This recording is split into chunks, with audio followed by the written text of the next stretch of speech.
Lovely. Right. Well, everyone, I just want to introduce to you Sandra, my good friend and neighbour. Sandra and I live over the road from each other, and Sandra used to work at one of the Spinnaker schools, so I don't know how long ago it was that I first met you and started coming into your school, Warrenmead. Oh, well, it's about 8 years ago now. Yeah. But of course, we've known each other a lot longer than that. Yeah. So anyway, Sandra is a head of a primary school, and I'm going to ask her now just to tell us a little bit about herself and also a little bit about the school itself. Over to you. Hello. So as you know, I'm one of Cathy's neighbours. I have 2 grown-up sons, and we live in Epsom. And so Cathy and I have known each other for a long time, and my first headship was at Warrenmead in Banstead. I'm now over in Claygate, so not so far away, a nice drive in the morning for me down the country lanes. And Claygate's near Esher.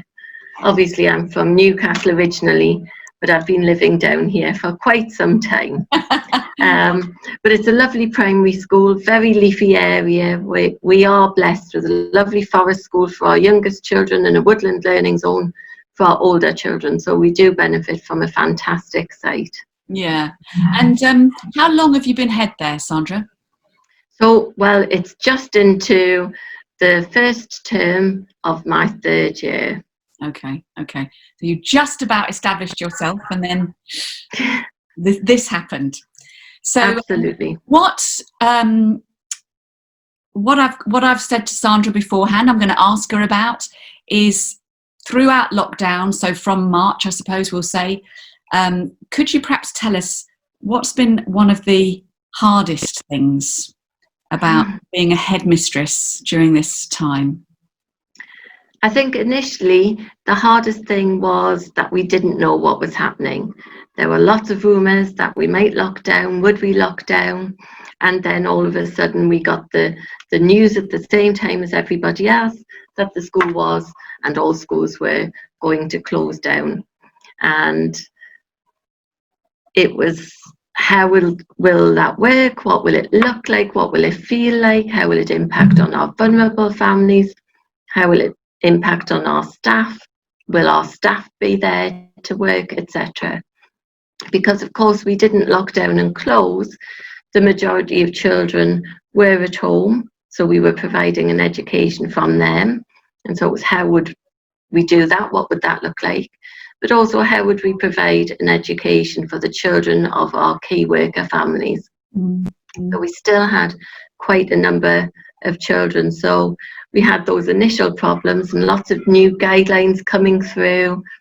We had risk assessments, and within all of that, we didn't really know ourselves all of the risks. So as new legislation was coming through, new guidance was coming through, it was keeping abreast. So that was quite a challenge. Yeah. And being very aware, as I say, of those vulnerable families and vulnerable children. Yeah. And then as the children started coming back in their small bubbles, it was a joy to have children back in the school, but in such a limited way. It felt, at first, we only had one bubble of 15 children, and that did grow as confidence and parents started going back to work. But at first, it just felt the school didn't feel as it should. And then the government said that year reception, our year 1 and our year 6 children could come back, and so they came back, and it felt much more like a school. But again, our teachers were working full-time through the holidays.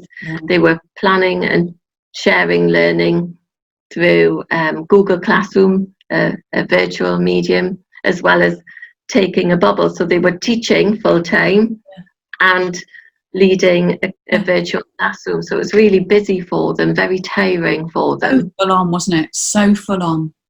It was, because of course every teacher have their own families, their own worries, their own health issues. But I was blessed. My staff team were incredible. And in those early days before our bubbles started coming back, we had staff who were on a rota, and they ended up helping paint classrooms, my deputy, myself, and quite a few staff were helping paint classrooms and do things. So, and that was team building in itself. Yeah. But again, it just reflects what an amazing team we have at Claygate. Yes.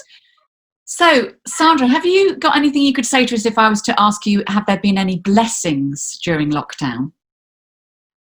So many. As I've said, definitely at school, Team CPS, and just knowing that we are all in it together and all there for the children as well as each other. So that definitely it's at school, and just feeling part of that team's so incredible. But also at home, that appreciation of family, that renewed connection through Zoom, etc. Look at us now, it's incredible, isn't it, what you can do. And as I said again at the very beginning, I am a Geordie, as is my husband, and it made us have the technology to communicate with our uncles and our family and friends in the northeast, which is just incredible. It's something we'd never done in that way before. But also just that appreciation of the finer things in life, very simple things, walking in the park and so on. Do you ever notice that, obviously Cathy and I being neighbours, we both have the common at our fingertips, and that's just incredible. But gardening and so on, and I don't know whether you know this about me, Cathy, but I love jigsaw puzzles. And so it's not something I do very often, but when we go on a family holiday, we always take a jigsaw.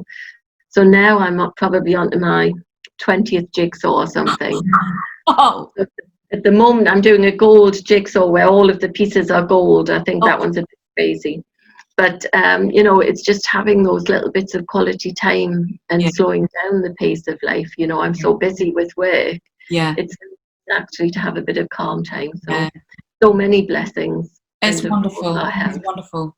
I'm sure you've hit on an absolute key as to how to keep at peace throughout, well, anything, but particularly throughout this, is as we literally just think of all the blessings. And I think you find the more you're looking for them, the more you find. They're all out there. Definitely. It's just that very often we just let it pass us by, don't we?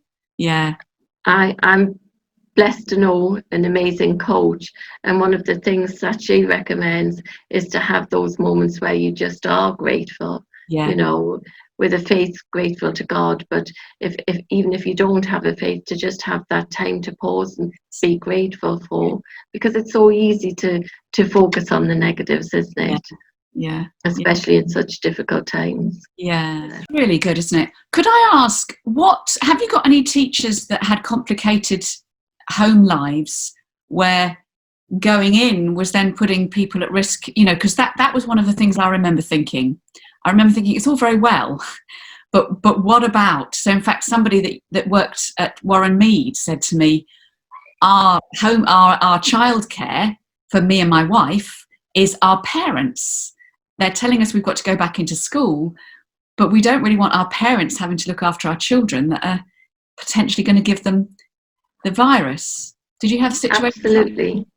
Absolutely. Every one of our community, whether it be a school community or at large, have these issues that they have to work through. So we had quite a few with older parents. How would that look? How would that work? If I'm coming to school, am I then putting my parents at risk? Some, as you say, with families, how does that work? We had one mum of younger children who their system and timings, because a lot of us had staggered timings at the beginning of the day, didn't match our staggered timings. And they went on a rota basis. How would that work for her here? And so it was having to work with the staff team to make sure they felt supported as well. Yes. And then of course we had some staff who had to isolate for their own health, and so we had to facilitate that for them, and they could work from home, but in a very different capacity. And then as the school opened fully, they did return, but again it was that ongoing support and risk assessments to make sure that they felt safe and that they were safe. Yes, yes. And what about the children themselves? Have you had any additional difficulties with children who have come back after lockdown? So when they came back in September, say, with difficulties either mentally, emotionally, or any other way because of what they've been through? Cathy, I think even before we came back in September, we were worried about children. Even with the most loving, wonderful families, there is that worry that children have been maybe at home with just mum or mum and dad, no siblings, they haven't been out, and then all of a sudden heading towards September, Yeah. and they're going to be in a full class. We were worried about the prospect of children who'd been in a small bubble of 15 going into a class of 30, and the change that would be, and they may well have preferred the smaller group. So it was children who'd never engaged with us. Yeah. Children, of course, from vulnerable families, but I think from every family. So we engaged with parents and we did questionnaires letting us know of any concerns, as well as positives. Yes. You know, because they found their blessings as well. Yes. But so that we could be there for the children. And then when the children came back, because we are a very nurturing school, it was looking at each and every child, getting to know them again. Yeah. You know, they'd had a long time away, some of them. Yeah. So Yeah. it was getting to know them again. Yes. But actually, when our children came back in bubbles, when our children came back in September, we've been so impressed about how resilient they are, how they were just delighted to come back to school. We did notice that they were more tired, etc., and hungrier. They were used to that constant grazing, etc. Yeah. So there was that. But, you know, when we trained them how to wash their hands and be really thorough, why we were doing that, one of our values is being safe and healthy anyway, they just responded and were so brilliant. But throughout lockdown, our parents had engaged so well in the majority of cases and were so supportive as well for us. Yes. And that does help. Yes. It really does. Yes, yes. And with this lockdown coming now, how does that? How do you feel about that? How do your staff feel? Our staff, I think, are concerned about their own health. They are concerned. They want the children to be safe. We definitely want the schools to stay open. You know, sometimes we hear on the press that teachers want schools to close. Yes. But we want our children here. But we've got to follow the guidelines, and what that will be is what that will be. Yes, yes, yes, yes. That's really interesting, actually. I was going to ask you that question because you do hear quite mixed messages about what people think about keeping the schools open. Yeah, yeah. We still do have some children who aren't at school. Yeah, yes. So we are fortunate that's a very small percentage. Okay. But some of our children do have their own medical reasons for having to continue to shield. Yes. Or they have a sibling who's got to, or a parent. Yeah. That and so very good reasons. Yes. Yes. Gosh, how difficult must that be for them, knowing that all their friends are back? It is, but again, we're engaging with them with Zoom, with Google Classroom, with regular visits. So Brilliant. Today, my deputy and my inclusion lead were going round with a food parcel to check on the children, to hear them read, to give them some more resources, and just have that face-to-face. Yeah. And in that situation, it's because of a sibling. Yes. But again, sometimes it's just like this, talking to the children so that they still have that sense of, but it's not the same as running around with a class full of friends. Of course not. Of course not. Great, thank you. Well, we obviously would love to pray for you going forward. And I mean, there's lots of things you've mentioned. We need to pray for the children, of course. We need to pray for their families. We need to pray for you teachers. I did think, I don't know what everybody else was doing, but down our way, we were clapping you lot as well, weren't we, on Thursday nights in those first months, because obviously it was right and proper that we clapped the NHS, but several of us felt that you teachers were actually having a really difficult time, and it just wasn't so much flavour of the month, was it, in a way? So that would be really good to pray for the teachers, because resilience is what they need, isn't it, with hardly any holiday and so much going on that's extra. Anything else in particular that you'd like to suggest we pray for? I think our children who can't access school, who have other worries, whether it be on their own health, but also those who are siblings of, not just in our school, but in every school, there are those children who are vulnerable.